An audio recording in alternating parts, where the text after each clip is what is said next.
ఉదయకాల ప్రార్థన. మహోన్నతుడా, మహాశక్తి సంపన్నుడా, మమ్మల్ని అత్యంత మిక్కిలిగా ప్రేమిస్తున్న కాపాడుతున్న మా దేవా, మీ యొక్క బలమైన కృపగలిగిన దివ్యమైన నామాన్ని బట్టి మీకు స్తుతులు తండ్రి, స్తోత్రాలు చెల్లిస్తున్నాం ప్రభువా. అయ్యా, గడిచిపోయినటువంటి రాత్రి అంతను కూడా మమ్మల్ని కాపాడారు, మా కుటుంబాన్ని రక్షించారు, మాకు కలిగిన వాటిని మీ కాపుదలలో భద్రపరిచారు నాయన. అయా, మా అందరికీ మంచి నిద్రను దయచేసి ఈ యొక్క ఉదయకాలంలో సజీవ లెక్కల్లో మా అందరినీ కూడా నిలవబెట్టుకున్నందుకు మీకే స్తుతులు, స్తోత్రాలు, వందనాలు చెల్లిస్తున్నాం ప్రభువా. ఈ రోజున తండ్రి, మీ చిత్తాన్ని ఎరిగి మీ చిత్తానుసారముగా జీవించే కృప మాలో ఉన్న ప్రతి బిడ్డకు మీరే దయచేయండి తండ్రి. ఎస్ లార్డ్, తప్పిపోయిన గొర్రె వలె నేను త్రోవ విడిచి తిరిగి తిని అని కీర్తనల గ్రంథము 119వ కీర్తన 176వ వచనంలో భక్తుడు అంటున్నట్లుగా, అవునయ్యా, తప్పిపోయిన గొర్రె పిల్ల వలె తండ్రి త్రోవ విడిచి అనేక మంది తిరుగుతున్నారు నాయన.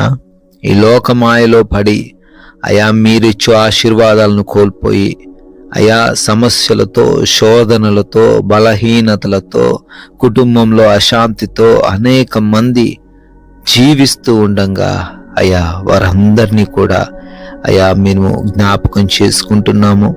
వారు మరలా మీ వద్దకు చేరబడుటకు మీ కృప చూపించండి అయా. వారందరూ కూడా మీ మార్గంలో ప్రయాణించి క్షేమమును, మేలులను ఈరోజు పొందుకొనుటకు సహాయము దయచేయండి నాయన. మారు మనసు వారికి మీరే దయచేయమని బ్రతిమాలుకుంటున్నాం ప్రభువా.